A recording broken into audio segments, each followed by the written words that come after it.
Thanks for tuning in to the Spread Your Wingspan podcast. I'm Sarah. And I'm Jenny. And we're your hosts, two friends who immediately bonded over our secret smut addictions. So join us as we journey together through our favorite romance and fantasy stories and discuss all things kinks, female pleasure, taboos, and more.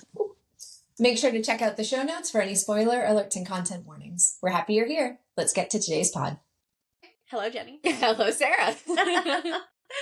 Today we are continuing our Flesh and Fire discussion. Book 3. A Fire in the Flesh. Naturally. I've just been calling it the prequel series. Yeah. Because also, weren't we messing up? It's like the Blood and Ash series, but we call it FBAA. From Blood and Ash. But a lot of people do online, too. I know, but it's just, we're running with it. Yeah. Everybody. Everyone knows what we're talking about, I think. Maybe. If they're listening in order, they know what we're talking about. Exactly. And for those of you who are eager to know our thoughts on Book 6 of the Blood and Ash series, we will get there. I have been avoiding spoilers harder than I ever have in my life. Thank you. But yeah, we'll get there. We'll get there. We'll get there. Partially because we have limited time. We have limited time. Part of it is you're trying really hard and being really gracious. Yes. And we're going to read it together. Yes. Yes. We are. You haven't waited this long to not wait a couple weeks long. Oh my gosh, no. Together. Yeah, we're going to wait. Yeah. I can do it. Yes, you can. Valiant effort. There are lots of romantasy books to occupy me in the meantime. It's true. Reading a Why Choose, shifter, reverse harem right now. Oh, hot. It's pretty good. Love it. There could be more fucking. That's my only qualm. I mean, there can always be more fucking. Yeah, but for a reverse harem, I'm like, the fact that they're not boning every other chapter is grating on me. Okay. Yeah. Yeah. Why She else hasn't even fucked all of them yet, and it's end of book 3. And Get on with it, girl. Right, there's 2 of them. She's still... Okay. Anyways. All right. Sidebar. Fire in the flesh. We have some big content warnings today, including kidnapping, assault, symbolic sexual assault, imprisonment, threat of sexual assault to another character, death, non-consensual blood drinking, non-consensual bed sharing, abuse, and torture. It's a lot. If you have any history, especially with sexual assault, I would say your mileage may vary, but definitely go into this book anticipating, I think, being a little triggered. That said, nothing happens so graphically on the page that I think it would be a deeply unpleasant read for you. But again, your mileage may vary. Of course. Yeah. And in this case, I would recommend maybe reading a summary online to get an idea of if it's something you can get behind. It's a little spoilery, but I think you'll be okay. Speaking of summaries. Another fantastic summary. Thank you. I was editing it 5 minutes ago. Were you? Yeah. Oh my gosh. Well, I read it a half hour ago and it was perfect, so you're Okay. funny. After being captured and nearly murdered by Kolis at the end of book 2, Sera is helpless as Nyktos and Kolis fight while she remains trapped in her golden cage. Nyktos is defeated and Sera is taken to the primal Thanos, who sacrifices the lives of his Syrian mermaids in order to save Sera/Sotoria for Kolis. The act prolongs her inevitable ascension and death for a little while. Kolis takes Sera back to her cage, where he proceeds to torment her for days on end. At first, Sera attempts to escape, and in the midst of running, she discovers that Kolis has created the Ascended in addition to the Revenants. He claims this is his way of, quote, creating life and maintaining balance. Sera's rebellious and stubborn nature gets her in trouble with the manic and psychotic king multiple times, though she is saved from true danger by his belief that she is Sotoria, his Graeca. When a goddess is brought in to read her thoughts to confirm her identity, the goddess lies and tells Kolis that Sera is indeed Sotoria. Sera is subjected to non-consensual bed sharing, blood feeding, and masturbation, and torture. She witnesses more of the horrors of Kolis' court, which reveals how corrupted the primal truly is. She also learns that Kolis cannot be killed, as the realms require the balance of a true primal of life and one of death. Eventually, she is able to pretend to be Sotoria well enough for Kolis to reveal the star diamond. Upon touching the diamond, Sera learns that Kolis didn't mean to murder his brother Ethos. He didn't believe that Ethos loved him anymore, and therefore he couldn't be killed once stabbed. She also learns that Ethos is trapped in the diamond, and with this realization concocts a plan to place the soul of Sotoria in the same vessel. After this moment, Kolis snaps. Sera realizes her full potential with the embers of life and incapacitates Kolis while freeing Ash. The two escape. They meet up with their allies to free Ethos and place Sotoria's soul in the diamond before Sera dies from her ascension. She and Ash then go to her lake so he can take the embers once and for all. Except, as he's draining her, he then begins to ascend her instead. Fates be damned. He shouts to the sky that he does love Sera, and magically the realms don't end. Sera ascends as the true primal of life and the queen of the gods. When Sera returns to herself, she and Ash fuck each other for 60 pages. Ooh. All seems to be well, except they still have to find a way to deal with Colas. Yes. Yeah, that was a very satisfying ending. Right? Probably one of the most satisfying, like, fated lovers come back together, Yes. like endings, because it like she really took her time with it, and I enjoyed it. It was really, really fun. Okay, I'm so glad because I told you that.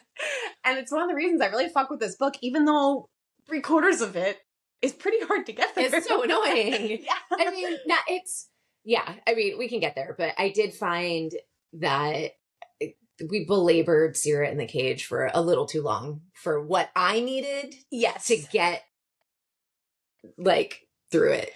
Well, I think we were talking a little bit prior to recording earlier this week. Like, you had similar feelings to A War of Two Queens, right? Where you were like, this is going on too long. I don't need all this information. And I have a different take, which is that, like, I think Jennifer is using both stories to tell the arc of, like, in The War of Two Queens, showing you how Poppy becomes a leader in her own right. Yeah.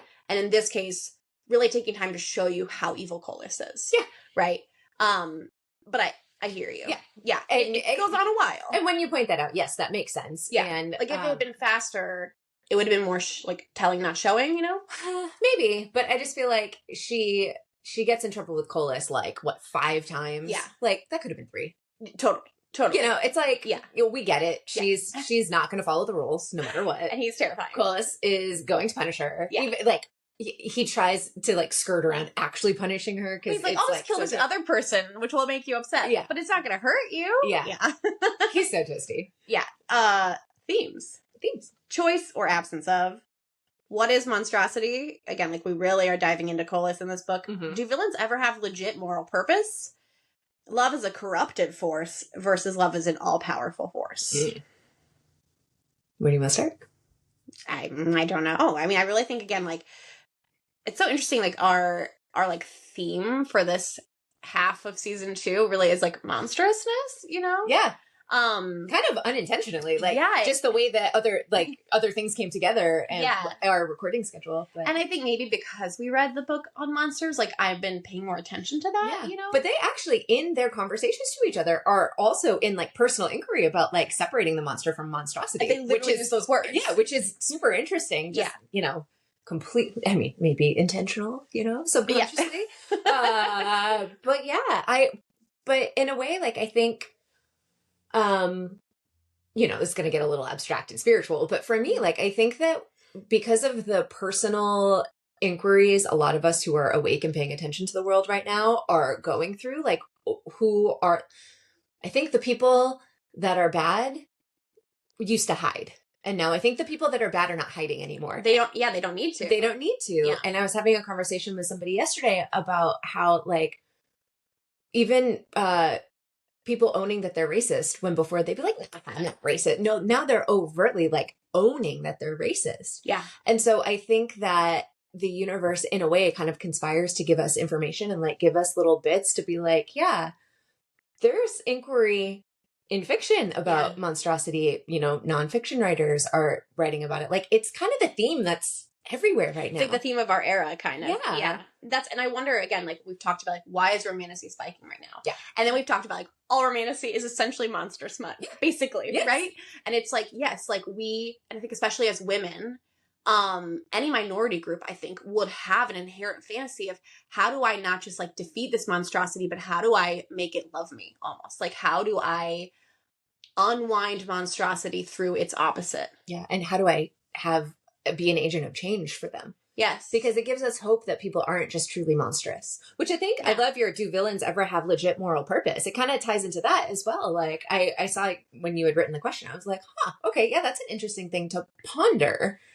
I guess just the law of balance, right? Can you have good without evil? Like, can you recognize good without being able to recognize evil. Right. I think we're 100%. taking those things to the extreme right now in our real world. In real world, yeah. But, literature, good writing, good fantasy Mm-hmm. is going to use those big themes in a way that is approachable and fun, if you will. Totally. But still, like, we're talking about big, deep, universal themes. Yeah, and they're making it these symbolic, like almost chess pieces, like Mhm. king and queen chess pieces, like Colas and Sera Ash, right? Like, Mhm. but then what's tasty to me about this is like Colas, I do not support, is going about things wrong, but like when Callum is saying like he's been holding the realms together, he's not wrong. Mhm. Are the Ascended evil? Yes. Did the creation of the Ascended need to happen? Yes. Because those embers in Sierra were not a fully actualized primal of life. There has not been a primal of life. And in the absence of the primal of life, Colas has been trying. Yes.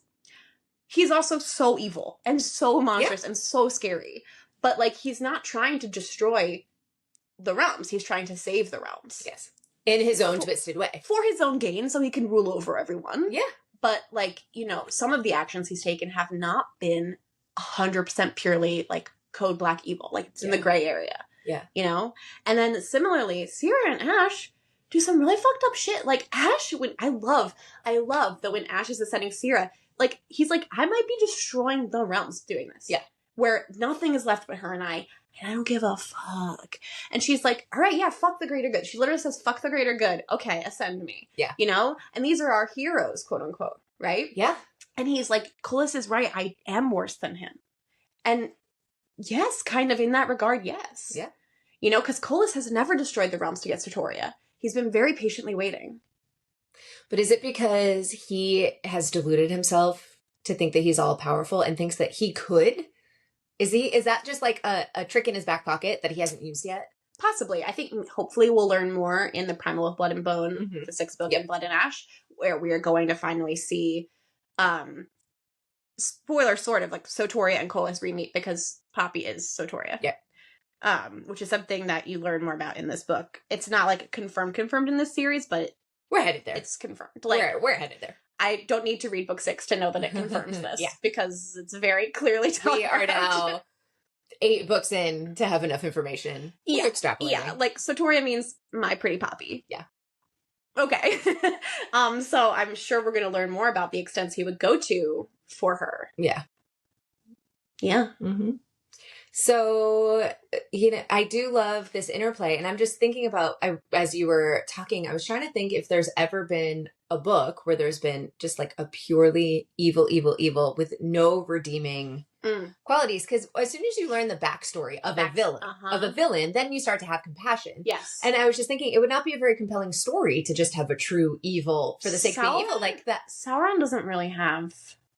I didn't read any all redeeming the Lord of the Rings. qualities. I saw the movies, but yeah, the movies are very faithful adaptations. Yeah, he's just essentially like pure. He's just evil. the pillar of evil to have a counterpoint to the good winning, basically. And even if you get to like I have not read the Silmarillion, and I've seen only bits of the Amazon show because I couldn't really hang in there, guys. I'm sorry.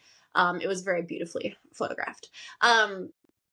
He had some beef, like there was some kind of like fallen angel vibes of like being wronged, but like not enough that you're like, oh, I feel really bad for that guy. Yeah. No, it's more like, yeah, it sucks to be all powerful, I guess. Like, yeah, he's pretty straight up evil. And then interestingly, kind of like the hobbits are the only ones who are posited as like pure good.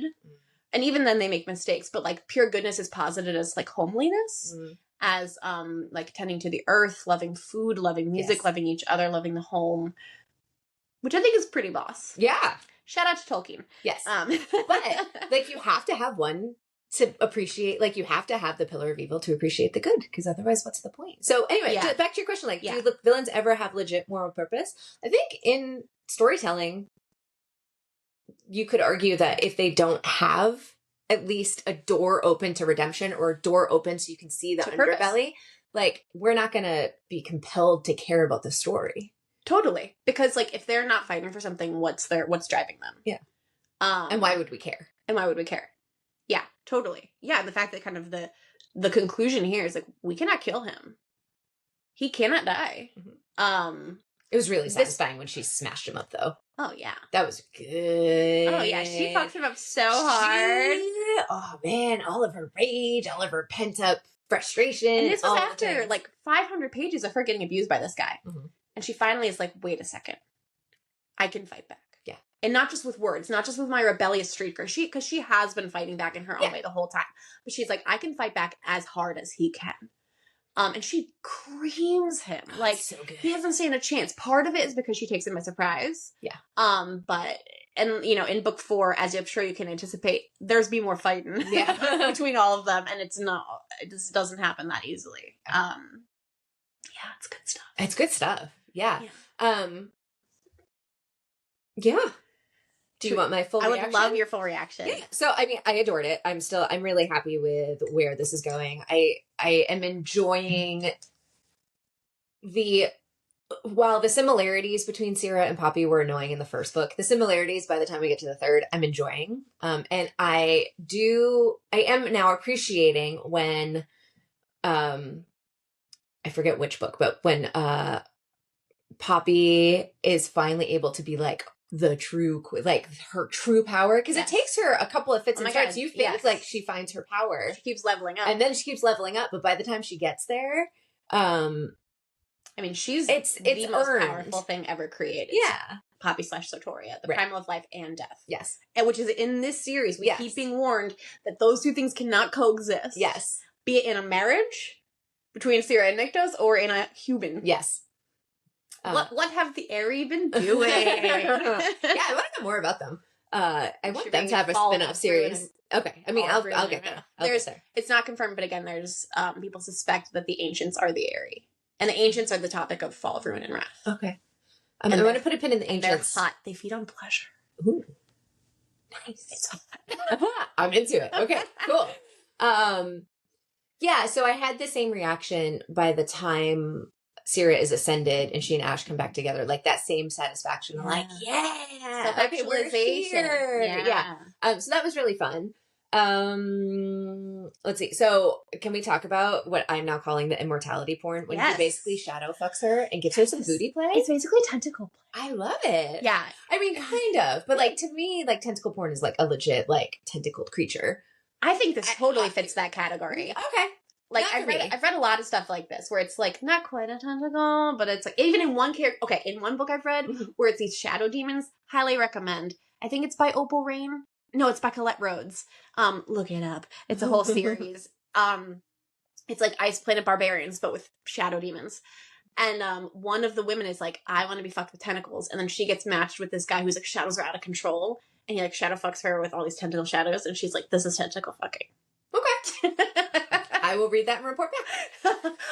But when there's like multiple appendages grabbing. Fair. But when I think of tentacle porn, I think of like those old Japanese art things with like the naked women and the octopi and like the squid in their tentacles. Like, the traditional. No, I know. So like that's in my brain. Yeah. That's what I've got. Yeah. So anyway, I still like calling it immortality porn, so I'm going to stick with it. But like, we're finally getting some booty play. I like it. Oh yeah. It's fun. Yeah. It's fun. She likes having multiple things filled with shadows. I mean, that's great. And so I thought that was just a really delightful, unexpected, sexy twist. Yeah. Like, I wasn't expecting that. And it's when Ash like goes full primal. And that was fun. He's like, oh no, I'm the primal of death and I am going to fuck you so. Yeah, with my wings out, my dick bigger. Everything. Oh yeah, when she realized, she's like, is his cock bigger? And I'm like, yeah, it is. So good. And that's, by the way, like the 4th time they fuck. Like, it's like they're just they had sex like 10 times in a row. It's wild. I was getting tired. I know. It's like, girl, get some water. Like, hydrate, people. Get a coconut water. She's a primal now. She's fine. Like, have some, no refractory have period some for cashews. Like, come on, guys. Eat a bit of bacon. So that it really brings me back to like the really, really bad like white slavery books that I used to steal from where like they'd be in the harem, there'd literally be like bowls of dates and bowls of like pistachios and everything. So I'm thinking of that, like, you know, you'd have your basket of like wet cloths to like wipe clean up after. You know what I mean? So I'm like, God, you need your play prep. You need a setup. You need your stuff. Come on. So I did think that and giggle. It was pretty funny. That's so funny. Yeah. So I talked about this. Like, the Sera in the cage, like that could have been just a little less for me. I don't disagree with you though, like showing how bad Colas is. So you keep saying that Colas is terrifying. I think so. Fair. Yeah. He became a petulant child to me by the end. I think that's part of why he terrifies me. He is scary, but like then he became petulant one too many times for me to be like, yeah, dude. I think like with Sera / Sotoria, we're seeing more of that side because like she's the only thing he really cares about. Yeah. So it's like his toy that got stolen, right? I think like in all of the his just like total lack of empathy for the way he plays his twisted games. Yeah. Like that's what I find terrifying about him. Like you find out that certain actions he's taken while she's been kidnapped by him, like that happened a while ago, like play out. He basically is puppeteering her. He's manipulating her constantly. Yeah. But she often doesn't realize till like days or weeks later when something else happens that it was for that purpose. Right. And he often like he uses other people to enact revenge on others and it hurts both of them. I don't know. I just find the way she writes him really satisfying, where he's like kind of this like he works in riddles and he's very patient with his like evil, like the Joker, kind of like the Joker. Yeah, it's a really similar vibe to me. That's fair. And I find it very chilling, especially the first time. I found it very chilling, especially the instances when he goes near her and he assaults her in physical ways. Like when you're like, is this gonna progress further? Like, what is he gonna do next? And it almost is like scarier when he withholds and he doesn't and just sleeps next to her. Yeah, right. Yeah. Who like the fact that she renders that as scary, if not more so than him like fully raping her, to be honest, is like I think really good writing. Yeah. Yeah, you really feel, I think, through Sera, like, because she kind of like came. I mean, she's so cocky. Like she knows things are scary, but she's like kind of like whatever, like I'll be fine. And you see her slowly be like, what have I done? Yeah. Agreeing to be captured by this man. Like being like, oh fuck, I am so powerless compared to him. And then it's so satisfying when she's like, wait a minute, no, I'm not. Yeah. I have the embers of life in me. Mm-hmm. It's good shit. Yeah, no, it was very satisfying by the time she like decided to use the embers. I just think for me, it went on a little too long. And so I started to lose patience with like, it's like, I get it. He's doing fucked up stuff. He's like using, the life of this person to rape Vessie. Yeah, exactly. Yeah. I did enjoy that she stood up for Vessies though. Yeah. And then that conversation with Vessies afterwards and then like the mirroring of them seeing one another and how they both react to that. And Sera develops empathy for Vessies and also recognizes that she has been assaulted. Yes. Where she was not really letting herself admit it before. And Vessies sees Sera and is like disgusted that she's a victim because she's disgusted that she herself is a victim. Yeah. Right. And again, I'm like, I just feel like Jennifer is really good at demonstrating these things that are like, what's hard about being a human? Mm-hmm. And like the anxiety attacks. Like, I just think that's so well written. Yes. And this is a similar thing. It's like, yeah, people don't react the same way to assault. People are different. And people are going to have different perspectives on how to cope with it, too. Yeah. And they're going to have different healing paths. Exactly. Or choose not to heal from it. Exactly. Yeah. And it's like, not because Vessies is bad and Sera is good in this case. In this case, they're totally neutrally equal. Yes. Yeah. And the fact that Colas is like, you should forgive me because I walked in and I stopped it. And Sera's like, how much happened before you went in there? Yeah. I'm not forgiving. Like, and he's like, so I'm not a bad guy. She's like, what the fuck? Yeah. Yes. His whole like, but I did this. She's like, that does not negate all the things that happened up until this point. Yeah. Be a moral creature. And and also it's like really clear that Kin has raped Vessies multiple times on Colas's orders. Yeah. Like, she's like, that doesn't, erase the fact that you do this regularly as a punishment for this primal who loves you. Vessies loves him. It's so fucked up. Yes. Do we get more of Vessies? Or was that kind of like the wrapping up of her story? I think it's mostly the wrapping up of her story. I will say one thing. She's very tragic too. Yeah, one thing about both of these series that I think is a hallmark of like good writing to me is when I want to know more about kind of the more supporting characters and be like, do they get a story? Do they get a book? I would read their book. And I think there's a huge cast of characters across both of these books. And I'm like, no, I want like all of the backstory. She's created a really wonderful world. Yes. Where Jennifer, like, right, forever, give us all the backstories. Yeah. Yeah. So that's something that I just realized, like, that to me is like the benchmark of good writing. If I want to know the backstories of all the secondary characters, like you're doing a good job. Like you want to keep unfolding the layers of the world. I want to live in this world for a while. I want to really like immerse myself in it and experience it. 100%. Yeah. Yeah. That's why I'm so delighted she created this prequel series, because it's like, you get more? Oh my God. And like, how good is it? It's so good. Let's see. I'm just going through my thoughts. Your thoughts, yeah. So I did this. So yeah, I'm really excited to see how this all wraps up. I think this was a satisfying multi-book arc so far. Whereas I had some criticism of like, you know, the pacing of the Blood and Ash series was like, not that I usually complain about fast and then slow and the fast and then slow, but the pacing of that series, I was like, God, girl, like I felt like I would get whiplash and then I just belabor hundreds of pages just to get through it. Especially the third book in that series, where it's like the first 100 pages are like insane, like you're shot out of a cannon, and then it is like walking through molasses for the rest of the book, and you're like, oh God. Why are we here still? Yeah, again, I think this series is so much more successful as a quartet of books. Some people on the internet don't love book 4. I liked book 4. That's the only one I've read once. These other ones I've read multiple times, but book 4 came out most recently. I haven't reread it yet, so I'm interested to see. Have you done your reread yet, or were you waiting until we recorded this? Okay. Because I didn't want to. I know it's hard. What happened when? Yeah. But I think our recording pacing is going pretty well. Like last one, I was like, I finished 10 minutes before we were recording. This one, I finished a couple hours before we recorded, but I paced myself during the 2 weeks. And so maybe that's it too. Like I've been savoring it, this one a little more. Oh, good. Instead of just, you know, I happen to have a lot of time, so I'm getting through big chunks of the book at once. Yeah. Which is also fun, but. Yeah.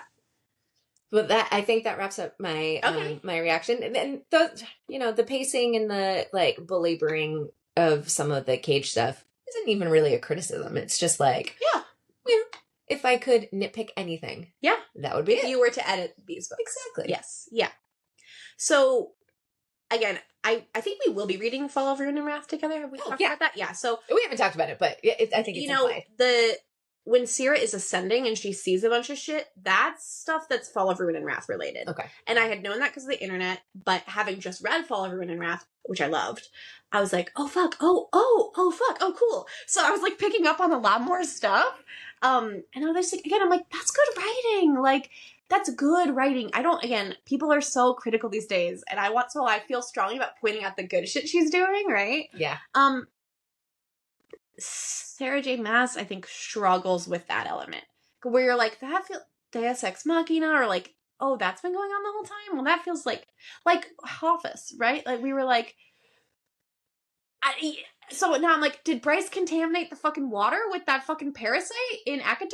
Oh God, I totally like let go of all of that. Right. But yes. Like, there was no precedent for that. Like, there was no groundwork for that. Yeah. You're just dropping it in as a choice. Yes. Without giving us a really graceful, like, build up or, like, Easter egg for it. Yeah, versus in Throne of Glass.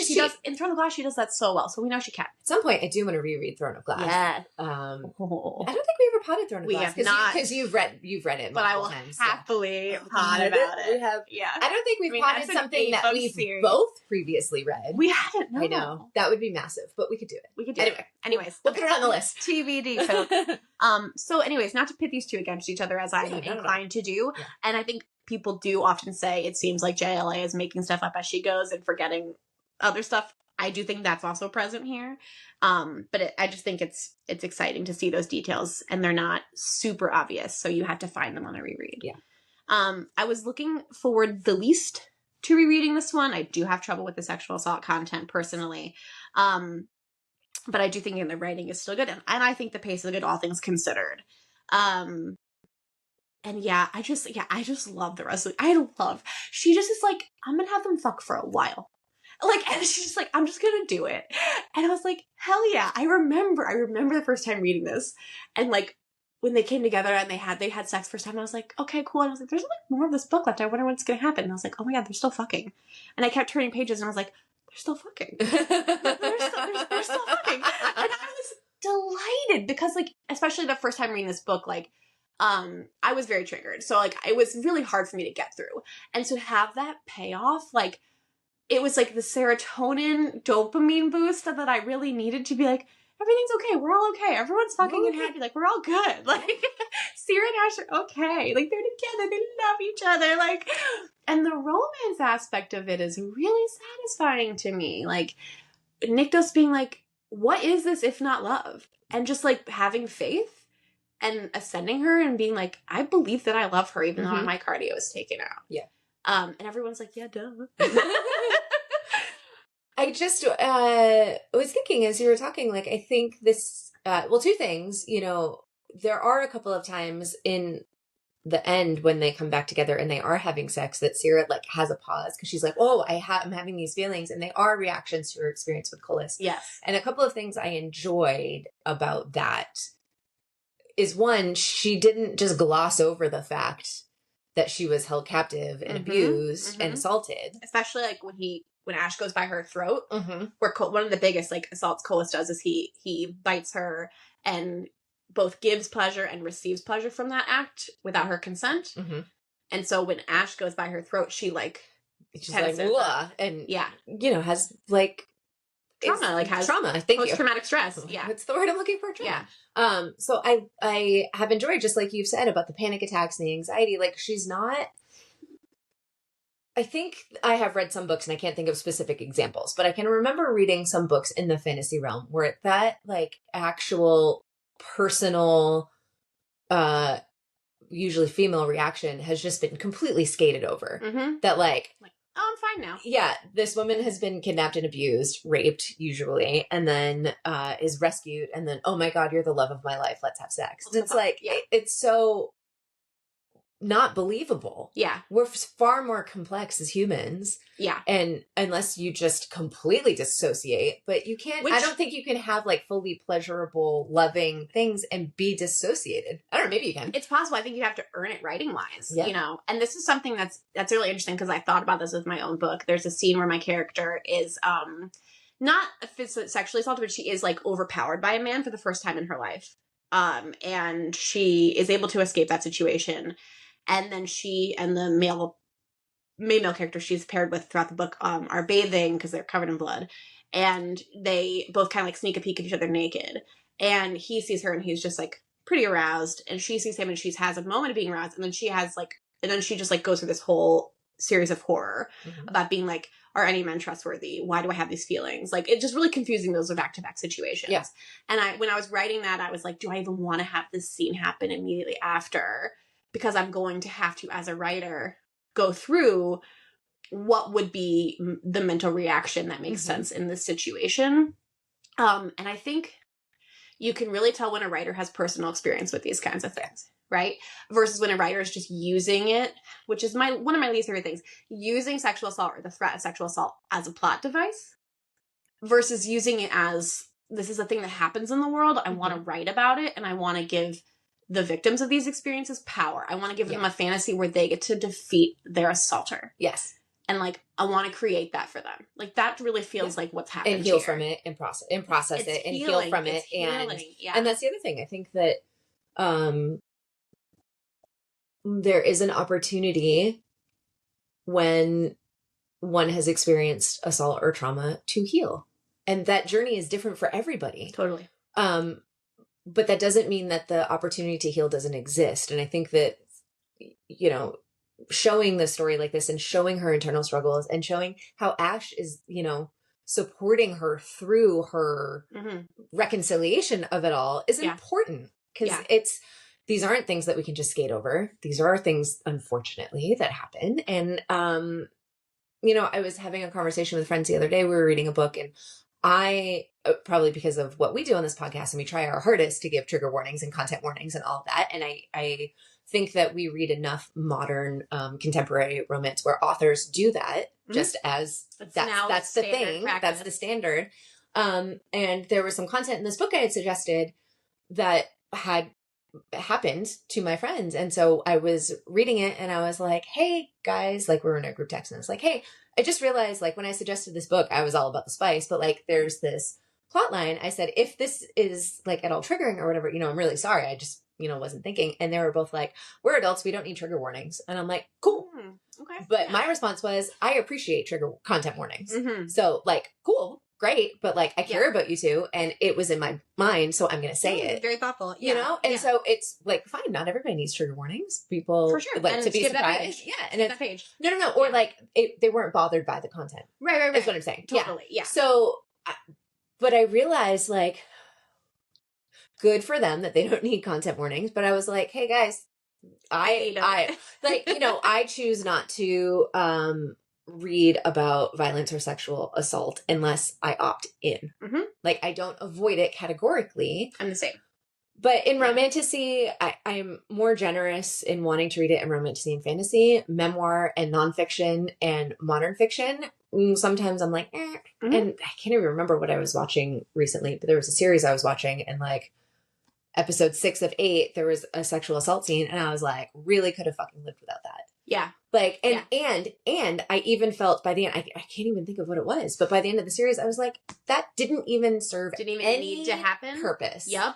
It was just sensational. A lot of the Game of Thrones assaults are like that. Like I enjoyed Game of Thrones. I do too, but especially towards the end, like there were a couple, but I don't know. I kind of had just bought into that world and its violence. Sure. Okay, so I had an experience where an ex-boyfriend, he really wanted me to watch Pulp Fiction, and he knew my history. Yes.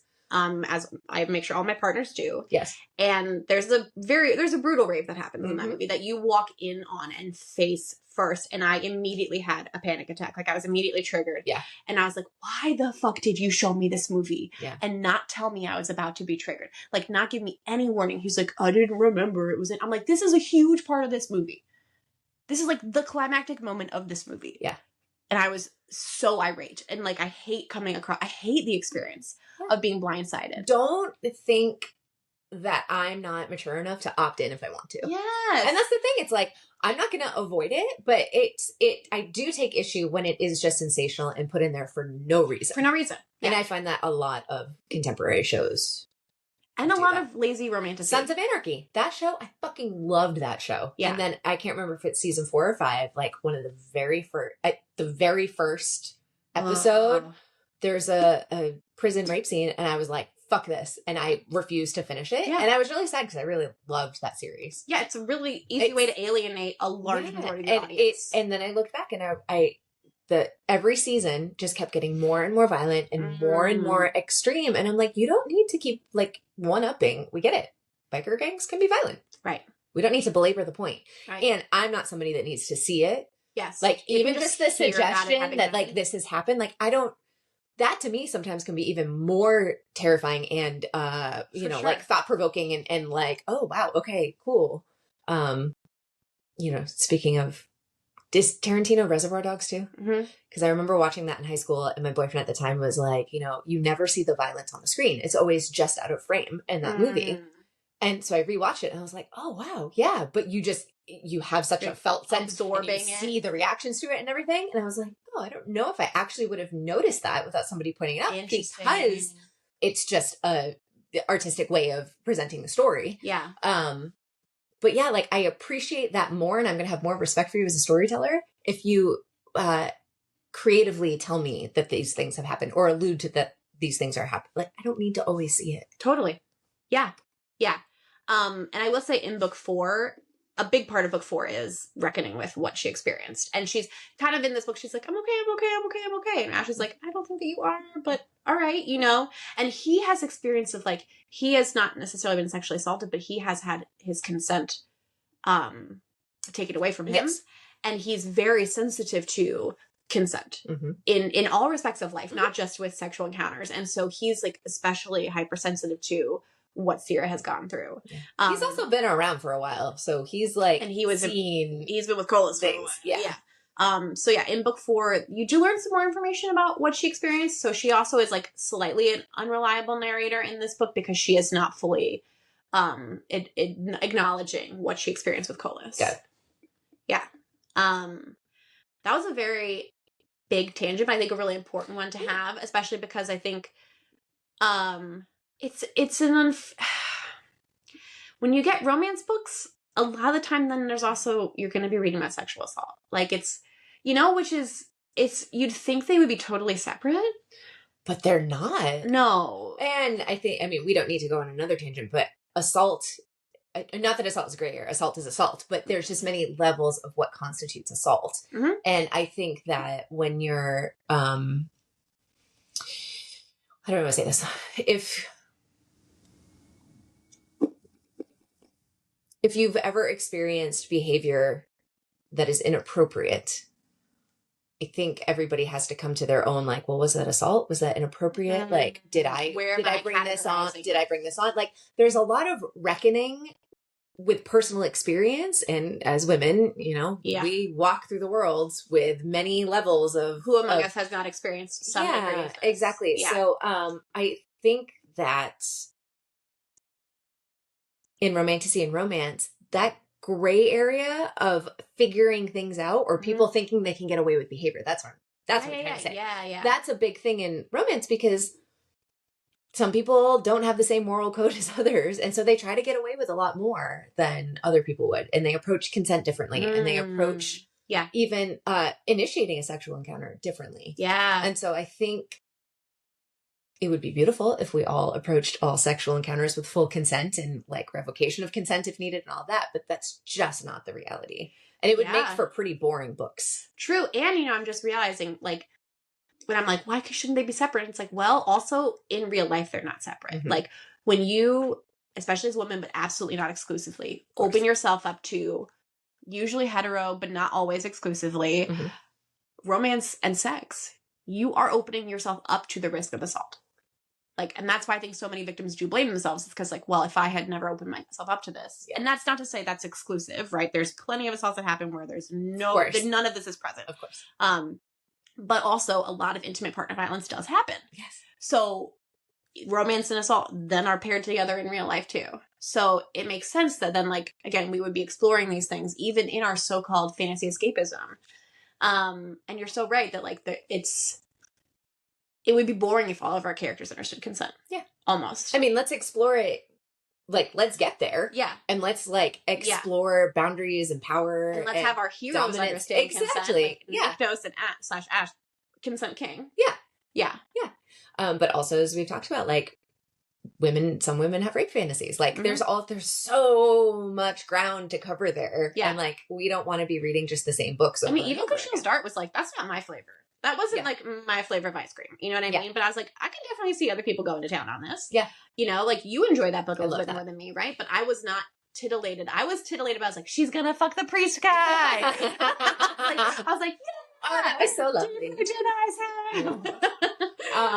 Which is funny because the third book in that trilogy, the evil guy has Colas vibes. Like, not a god, like a mortal person. But the way that she is captured and kidnapped and abused, like full on abused, but because Phaedra has the whole pleasure pain intertwining thing, it's really fascinating how that resolves. And I was actually thinking of that book as I was reading this. I was like, I can't think of what his name is. See, I need you to, like, Wikipedia summarize that for me because I don't want to go through the experience of reading that. Yeah, I don't think you would like it. But I want to know what happened. Yeah. We could do that. Yeah. But that was interesting, and maybe that's why I didn't find Colas terrifying because I've like experienced something similar. Before? Yeah. A mortal, but yeah, she does get him in the end. So it was pretty satisfying. We'll see. I have a feeling, like, my sense is that Colas isn't even the big bad in the Blood and Ash. Mm-hmm. I'm, like, really curious to see what's going to happen. Because, I mean, at the end of the day, he's a sad pick-me boy. Mm-hmm. Like, and I'm curious to see what's going to happen when he encounters Castiel. Like, I wonder if the big bad is going to end up being either Poppy, to be honest, or, like, the Fates, or, like, the Ancients, something else. Well, because Poppy's definitely crossed some lines. Oh, yeah. I mean, she's dangerous as... Look at her family. Look her great-grandfather and great-uncle are. Yeah. I'm not going to do it, but part of me now, because I've read this series, wants to, like, reread all of it before. I'm not going to do it because I did not have that much time. But, just like on second reread, I love rereads. I love rereads. Reread our summaries. Reread my summaries. That's true. I can do that. Good call. You spend so much time on them. They should be appreciated more than else. Yeah. Sometimes they really take it out of me. But this one was okay. Because so much of this I could just, like, condense to it. Colas is scary. Yeah. Colas be bad. Colas be bad. Do we have any other thoughts we want to share? No. I think our discussions have gone into some noteworthy tensions. Yeah, agreed. Spice rating. I mean, the immortality porn was fun. But I don't think this is any more spicy than the other books. There's a lot It's more. condensed into a much heartier section. Yeah. Yeah, it's like a 3.5, 4, maybe. What was I calling the other ones? 5? I think so. You were saying it was a personal 5. Yeah. Yeah. Yeah.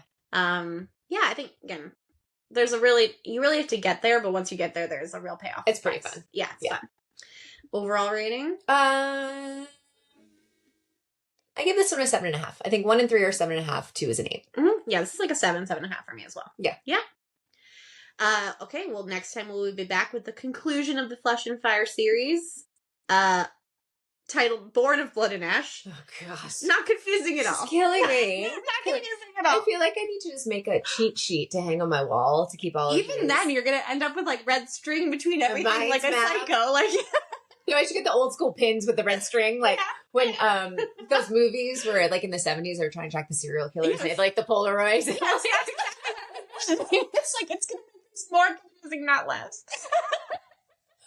There's that fantastic movie with Angelina Jolie. It's a thriller, and it was like to my point of like almost not enjoying psychological thriller, but it was really good. And she was, I think, a cop. And was it Salt or Wanted? Was it Salt? No, I remember Salt being something I like did not enjoy. I can't remember. I remember like, she had a blonde wig. That's like all I remember. Man, I'll look it up. But like the payoff at the end when there's a basement that she goes into and she finds, I think somebody's stalking somebody or like killing women or something. And there's like bulletin boards of like all of these things. And you're like, whoa, this person is fucked. I just remember that payoff being really good. And also being like, oh, wow, this is some like actually really well thought out, like planning. Of course, the organization would appeal to Jenny. What an organized serial killer. That's curious to me. Can I copy the system?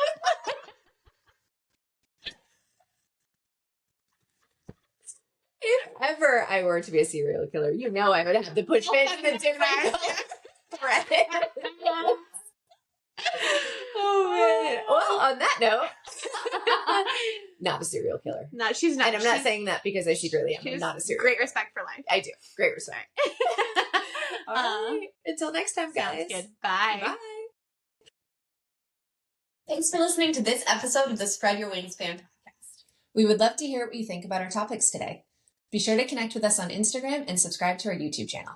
You can find us on both with the handle @SpreadYourWingspan. And all the links and more fun stuff are found on our website, spreadyourwingspan.com. And if you have a book or author you want us to check out, send us an email at hello@spreadyourwingspan.com to tell us. We hope you tune into the next episode.